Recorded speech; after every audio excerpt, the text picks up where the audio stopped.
Terima kasih telah mengklik video ini. Kali ini kita akan melanjutkan membahas kisah awal permulaan Kristus. Tetapi sebelum itu jangan lupa untuk subscribe channel ini supaya bisa lebih berkembang lagi ke depannya. Langsung saja, ini dia kisah awal pelayanan Kristus part 2.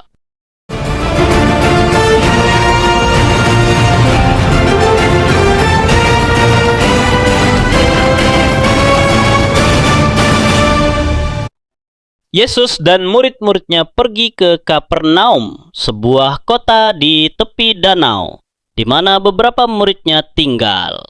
Sekali lagi mereka masuk ke sinagoga.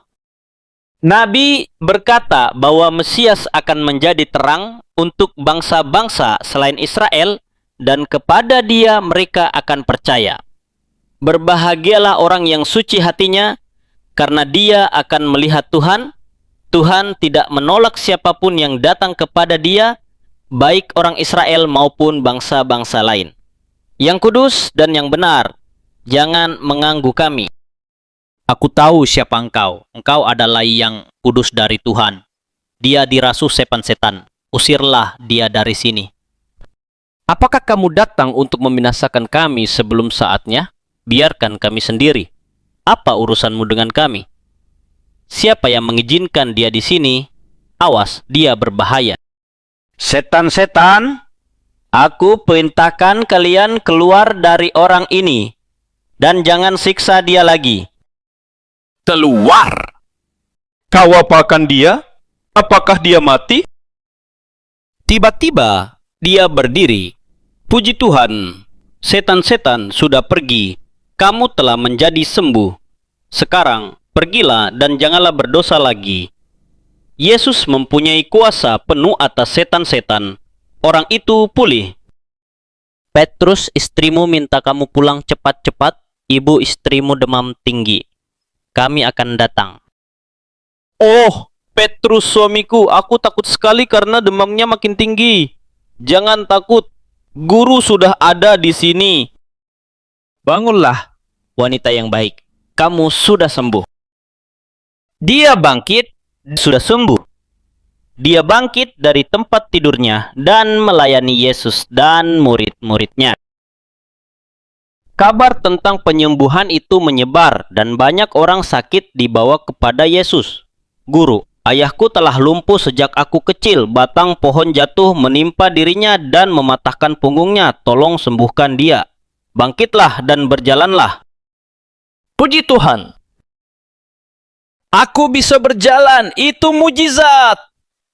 Guru, putriku dilahirkan buta, mohon sembuhkan dia. Seperti dikatakan dalam kitab suci, orang buta akan menerima penglihatan mereka.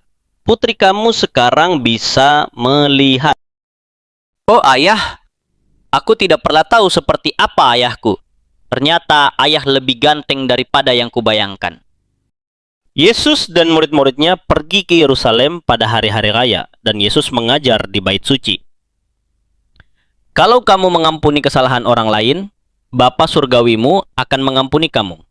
Namun, kalau kamu tidak mengampuni mereka, Bapamu yang di surga tidak akan mengampuni kamu.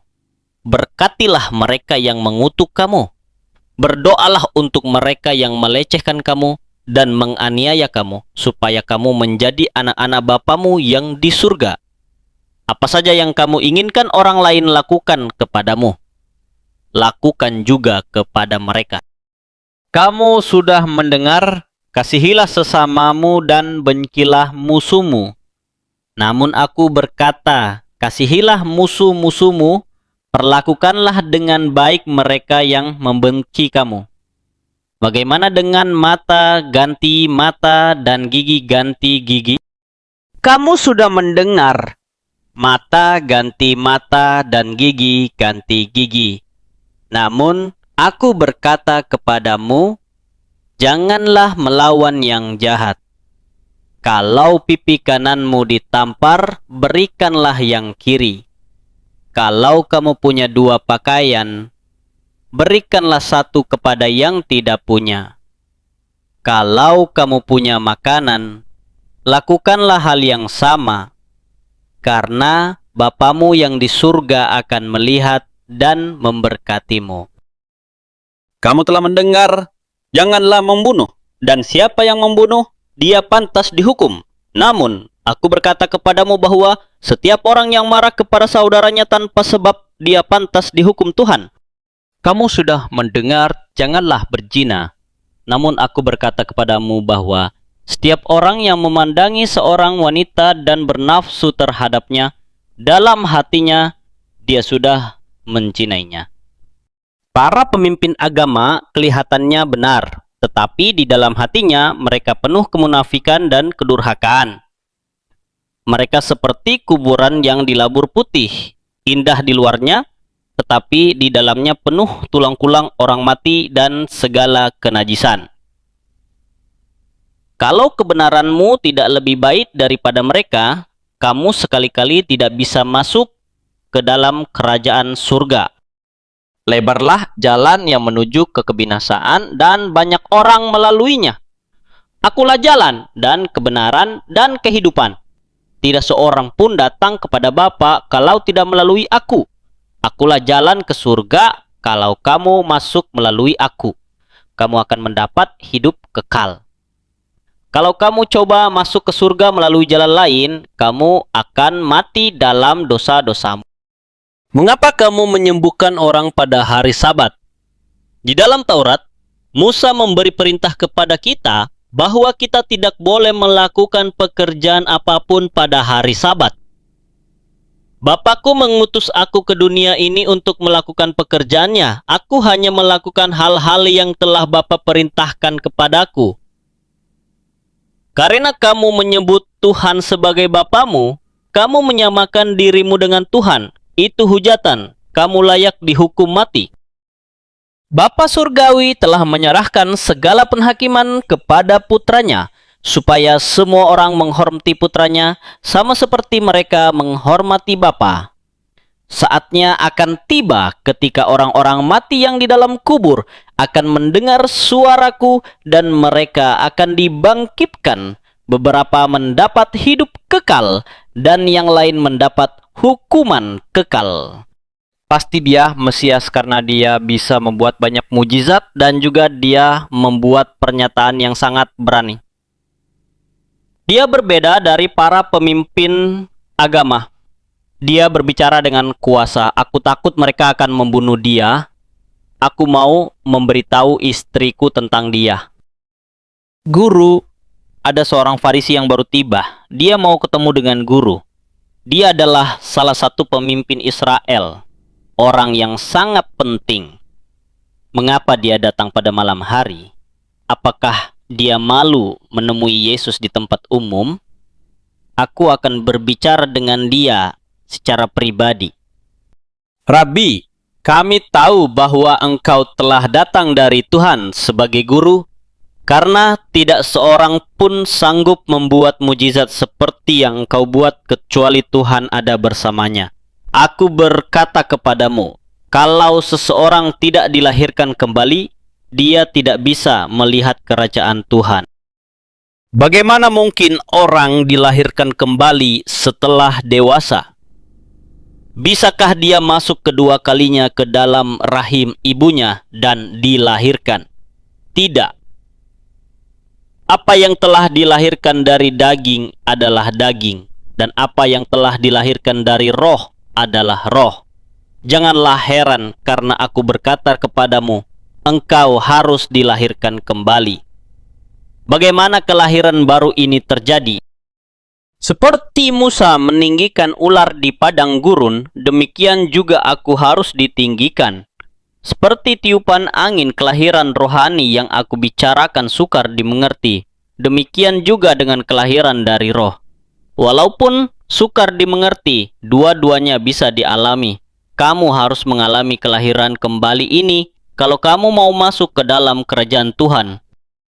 Tetapi mereka sekarat oleh gigitan ular karena mereka telah berdosa terhadap Tuhan. Ketika mereka melihat ular kuningan itu, mereka langsung sembuh.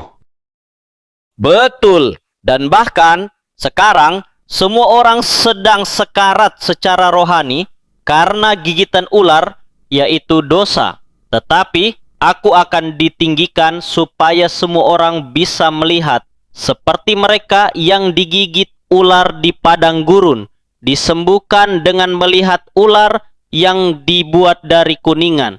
Mereka yang digigit oleh dosa akan diselamatkan melalui percaya kepadaku. Sebab Tuhan demikian mengasihi dunia ini, sehingga Dia mengeruniakan putranya yang tunggal, supaya setiap orang yang percaya kepadanya tidak akan binasa, melainkan mendapat hidup kekal. Sebab Tuhan mengutus putranya ke dunia tidak untuk menghakimi manusia, sebaliknya supaya manusia bisa diselamatkan olehnya. Jadi siapa yang percaya kepadaku tidak dihukum, tetapi siapa yang tidak percaya, dia sudah dihukum, karena dia tidak percaya kepada nama Putra Tunggal Tuhan. Jadi engkau berkata bahwa kelahiran baru adalah satu-satunya obat untuk dosa dan bahwa kamu akan ditempatkan pada sebuah tiang untuk memberikan pembebasan. Bagaimana mungkin kelahiran baru ini disediakan untuk manusia yang berdosa melalui penderitaan dan kematianku di salib? Orang Samaria hidup di antara Yerusalem dan Galilea. Orang-orang Israel menghindari hubungan dengan orang Samaria, bahkan tidak melewati kota-kota di Samaria karena mereka percaya bahwa orang Samaria najis. Suatu hari Yesus mengejutkan para muridnya dengan berkata, "Ayo, aku harus pergi lewat Samaria." Tetapi Tuhan, orang-orang Samaria kotor dan bodoh, mereka miskin dan tidak bermoral. Inilah kehendak Bapa surgawiku, yaitu aku harus pergi ke Samaria.